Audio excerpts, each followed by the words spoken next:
ओम हनुमंते नमः। स्वागत है आप सभी का मेरे YouTube चैनल पर। मैं हरिओम शर्मा चैत्र पूर्णमासी की यानी हनुमान जी के जन्मदिन की कथा सुना रहा हूँ। चैत्र पूर्णिमा के दिन हनुमान जी का जन्म हुआ था, इसलिए चैत्र पूर्णमासी का विशेष महत्व है। धार्मिक मान्यता है इस दिन भगवान श्री हनुमान जी प्रभु श्री राम के सहयोग के लिए धरती पर जन्मे थे। चैत्र पूर्णिमा के दिन हनुमान जी का जन्म हुआ था, इसलिए चैत्र पूर्णमासी का सबसे बड़ा महत्व है। मान्यता है कि इस दिन भगवान विष्णु और माता लक्ष्मी की पूजा करने से भगवान हनुमान जी की कृपा प्राप्त होती है। अगर आप भी इस दिन चैत्र पूर्णमासी का व्रत रख रहे हैं तो आपको यह कथा जरूर श्रवण करनी चाहिए। इस दिन हनुमान जी की पूजा करें, हनुमान जी को चोला चढ़ाएं, हनुमान जी के सामने दीपक जलाएं, चूरमे का प्रसाद हनुमान जी को अर्पण करें, साथ ही सत्यनारायण भगवान की कथा भी करें और इस कथा का श्रवण करें। पौराणिक कथा के अनुसार एक नगर में एक सेठ सेठानी रहते थे। सेठानी रोजाना भगवान श्री हरि की पूजा भक्ति भाव से किया करती थी, लेकिन सेठानी का पूजा करना उसके पति को बिल्कुल पसंद नहीं था।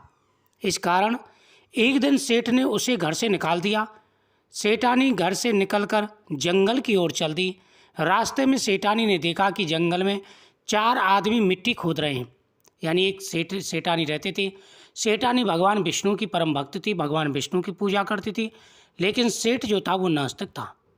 उसने कहा कि तू प्रतिदिन भगवान की पूजा पाठ में लगी रहती है, इसलिए मुझे ये अच्छा नहीं लगता, तू घर से निकल जा। सेठानी को घर से निकाल दिया। सेठानी जंगल में जा रही थी। रास्ते में उसे 4 व्यक्ति मिले और वह मिट्टी खोद रहे थे।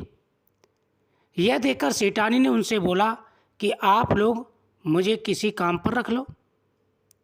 सेठानी के कहने पर उन्होंने सेठानी को नौकरी पर रख लिया, लेकिन सेठानी बहुत कोमल थी, इस वजह से उसके हाथ पर छाले पड़ गए।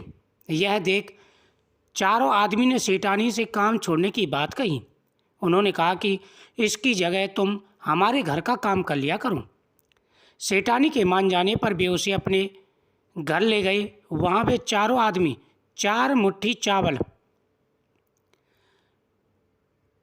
चावल लाते और उसे बांटकर खा लेते थे। यह देख सेठानी को बहुत बुरा लगा। इसे देख सेठानी ने उन चारों आदमियों को 8 मुट्ठी चावल लाने को कहा। सेठानी की बात मानकर चारों आदमी 8 मुट्ठी चावल लाए।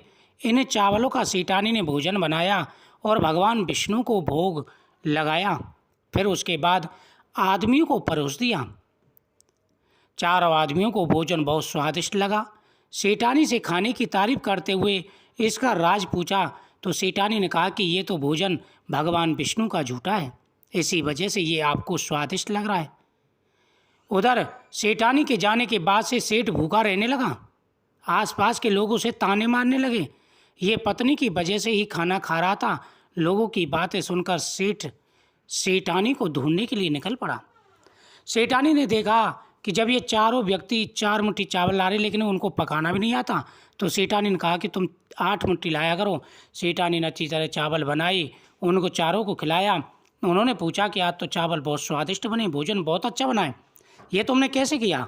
उन्होंने कहा कि ये मैंने भगवान विष्णु को भोग लगाया है, उनका झूठा है, यानी भगवान का नैवेद्य है, इस वजह से इसका स्वाद बढ़ गया है। उन्होंने बड़ी जमकर के तारीफ की।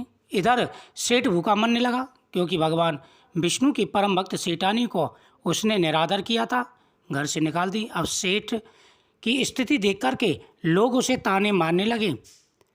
यह सब देख कर के वह सेठानी को जंगल में देखने निकल गया। रास्ते में उसे वही 4 आदमी मिट्टी खोदते हुए दिखाई दिए। सेठ ने उन्हें कहा कि तुम मुझे काम पर रख लो। तब चारों आदमी ने उसे भी काम पर रख लिया, लेकिन सेठानी की तरह मिट्टी खोदने से सेठ के हाथों में भी छाले पड़ गए। यह देखकर उन्होंने सेठ को भी घर का काम करने की सलाह दी। सेठ भी उनकी बात मानकर उनके घर चल दिया। घर पहुंचकर सेठ ने सेठानी को पहचान लिया, लेकिन सेठानी घूंघट में होने के कारण सेठ को पहचान नहीं पाई। हर दिन की तरह इस बार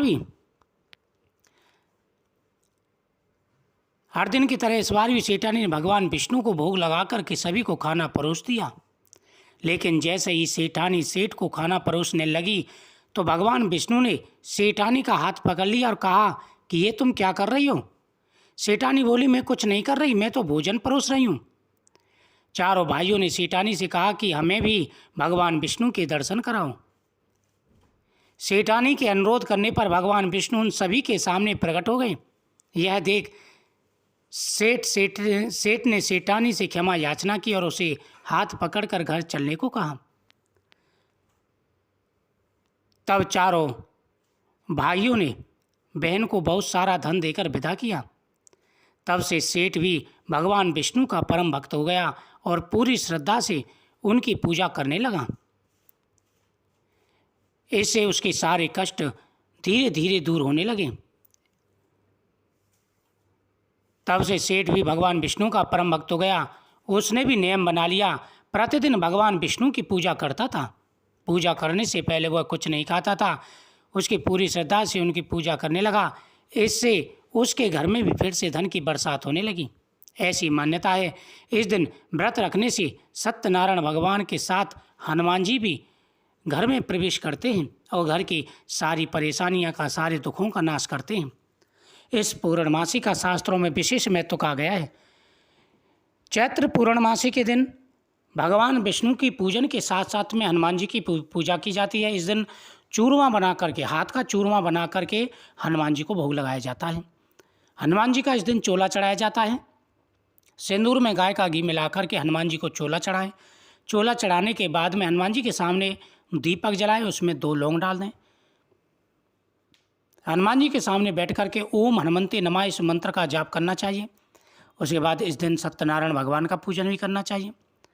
दोस्तों, शास्त्रों में कहा गया है कि जो व्यक्ति प्रतिदिन भगवान विष्णु की पूजा करते हैं और प्रत्येक पूर्णमासी को सत्यनारायण भगवान की पूजा करते हैं, उनके घर में ना तो कोई कष्ट आता है, ना ही कोई दुख आता है।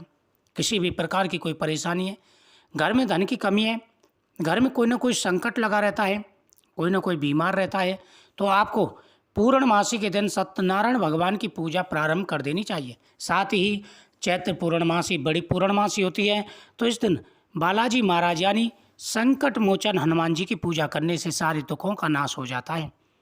जो व्यक्ति नियम पूर्वक भगवान की पूजा करते हैं, प्रत्येक पूर्णमासी को भगवान का व्रत रखते हैं, पूजा करते हैं, भगवान के सामने अपने दुखों का वर्णन करते हैं, स्वयं माता लक्ष्मी और भगवान नारायण उस घर में प्रवेश करते हैं।